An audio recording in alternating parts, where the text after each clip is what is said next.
The wind on the Rochester road is cold and sharp.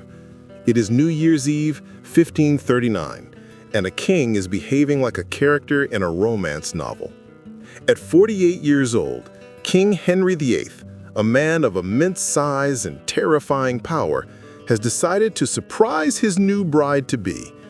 He is ridden in disguise, pretending to be a common messenger, to get a secret first glimpse of the German princess who has sailed across the sea to marry him, Anne of Cleves.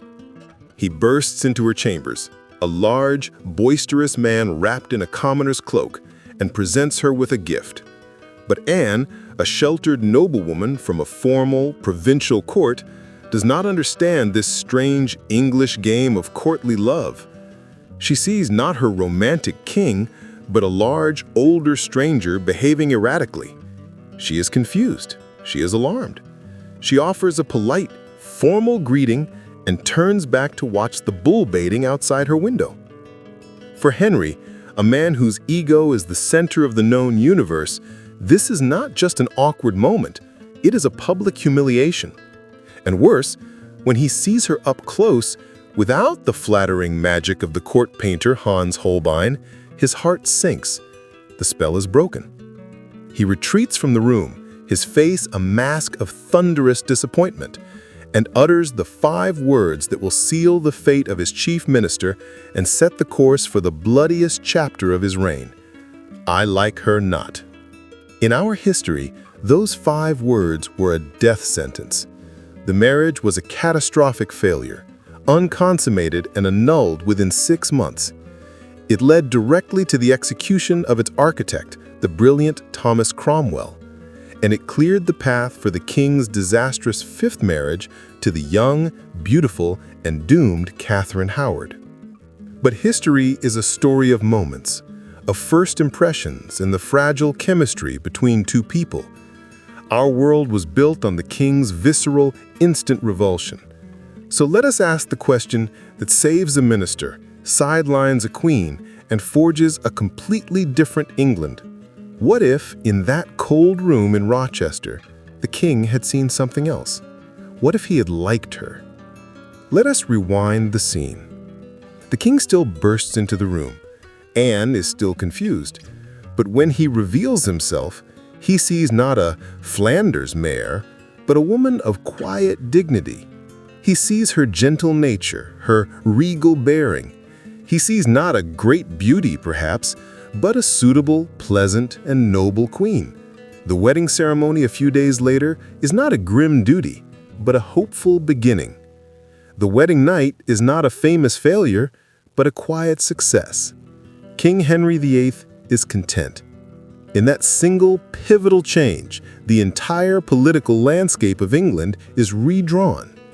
The first and greatest consequence is the survival of one man, Thomas Cromwell. The Cleves marriage was his masterpiece, a grand strategic alliance designed to link England with the powerful Protestant princes of Germany and create a bulwark against the Catholic might of France and the Holy Roman Empire. With the marriage a success, Cromwell's position is not just secure, it is unassailable. He is the man who has once again solved the king's great problem. He is a political genius at the absolute zenith of his power. The great conservative faction at court, led by the Duke of Norfolk and Bishop Stephen Gardiner, is neutered. Their path back to power depended on the failure of this Protestant alliance, and their secret weapon, Norfolk's young, vivacious niece Catherine Howard, remains what she was, a minor lady-in-waiting. Her flirtatious charm, which in our history would captivate a king and lead her to the throne and the block, now finds no purchase. The king has a new, stable wife. Catherine Howard's moment is lost. She is married off to some respectable courtier and lives out her life in obscurity, a ghost of a queen who never was. England is spared the scandal and the tragedy of another beheaded wife. And what of the new queen? Anne of Cleves proves to be a surprising success. She is not a fiery intellectual like Anne Boleyn or a pious symbol like Catherine of Aragon. She is kind, gentle, and dignified. She learns English quickly, and most importantly, she becomes a wonderful stepmother to Henry's 3 lonely, traumatized children. She provides a calm, stable family life that Edward, Mary, and Elizabeth have never known.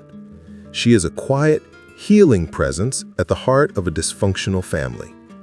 With a stable marriage and a powerful Protestant alliance, the England of the 1540s is a different country. It is a nation guided by the steady, ruthlessly efficient hand of Thomas Cromwell. Freed from the constant drama of the king's marital woes, Cromwell is able to fully implement his vision for the state. He continues his reforms, creating a true bureaucracy, a professional civil service that runs the country based on law and procedure, not just the whims of the king. The power of the old, feudal nobility is further eroded, replaced by skilled administrators loyal to the crown. The English Reformation also solidifies, but it is a Cromwellian Reformation. It is less concerned with the finer points of theology, as men like Archbishop Cranmer were, and more concerned with the power and wealth of the English state. It is a pragmatic, political Protestantism. The last of the monasteries are dissolved with cold efficiency, and their immense wealth is funneled not just into the king's pockets for palaces and wars, but into the state treasury to fund a powerful new navy and a modern administration. And what of the king himself? Henry is content. He has a peaceful home life, a powerful international alliance, and his brilliant chief minister is running the country with ruthless efficiency. The king, now in his 50s, his health beginning to fail, is free to indulge in the grander, more ceremonial aspects of kingship, while Cromwell handles the tedious business of government. It is a partnership that works. This leads to a fascinating political evolution.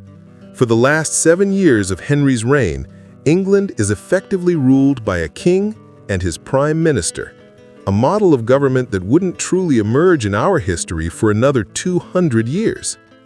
In 1547, Henry VIII dies. His passing is peaceful, his succession undisputed. His 9-year-old son, Edward, is crowned King Edward VI. In our timeline, Edward's minority was a period of vicious, chaotic power struggles between his ambitious uncles, the Seymours and the Dudleys. It was a time of coups, rebellions, and radical religious swings. But in this timeline, there is no power vacuum. There is only one man with the experience, the authority, and the sheer political will to rule. The Lord Protector of the realm, the aging but still formidable Thomas Cromwell. Imagine this England. The young king's reign is not a chaotic lurch into radical Protestantism driven by feuding nobles. It is a smooth, stable continuation of his father's policies, managed by the most experienced statesman in Europe. Cromwell, now in his 60s, guides the young king, continuing to build his centralized bureaucratic state.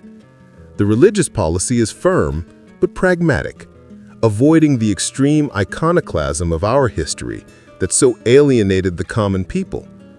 It is a period of stability and consolidation. But here we find our great plot twist, the single factor that Cromwell cannot control, the king's health. All the political stability in the world cannot change the fact that Edward is a sickly boy.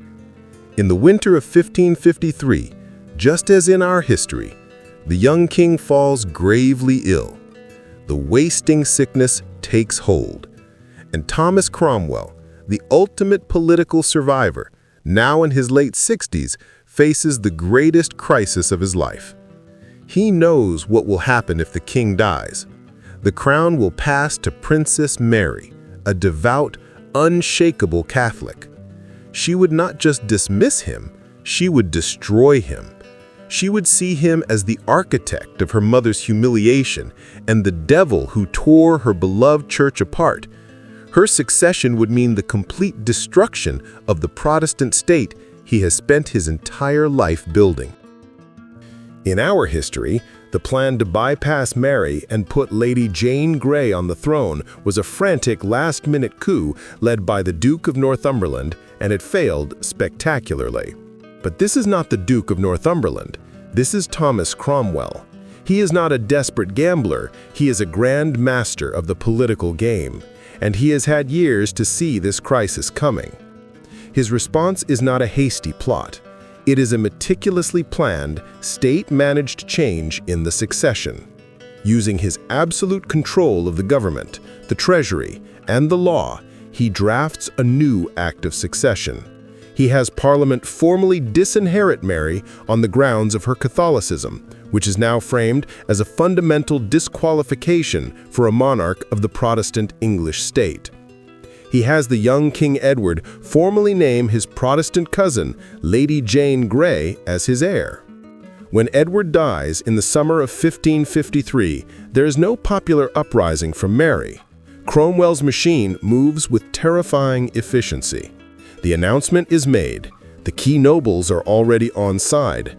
The army is loyal to the state, and the city of London is locked down. Mary's attempt to rally support is swiftly and ruthlessly crushed. She is arrested and imprisoned in the Tower, not as a rightful queen, but as a failed rebel against the lawful succession.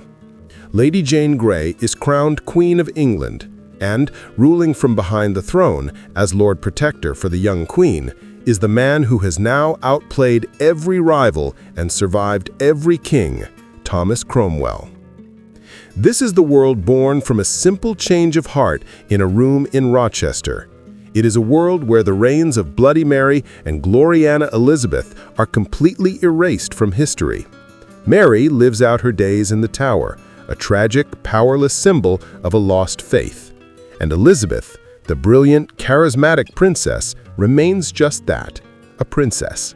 She might be a trusted advisor to Queen Jane, a great patron of the arts, but she never becomes the great survivor, the Virgin Queen, the icon who gave her name to an age. The crisis that forged her never happened. The England that emerges is a different creature. It is a more bureaucratic, more centralized, and perhaps more continental-style state. It is a nation whose identity as a leader of the Protestant cause was cemented a generation earlier, but it is also a nation that missed the wild, chaotic, and ultimately magnificent chapter of the Queen's. It missed the fires of Mary's reign, which created a powerful Protestant national myth, and it missed the golden age of Elizabeth, a period of breathtaking cultural flowering and defiant national confidence born from a sense of miraculous survival. By liking Anne of Cleves, Henry VIII would have saved his greatest minister and secured a stable, peaceful future for his kingdom.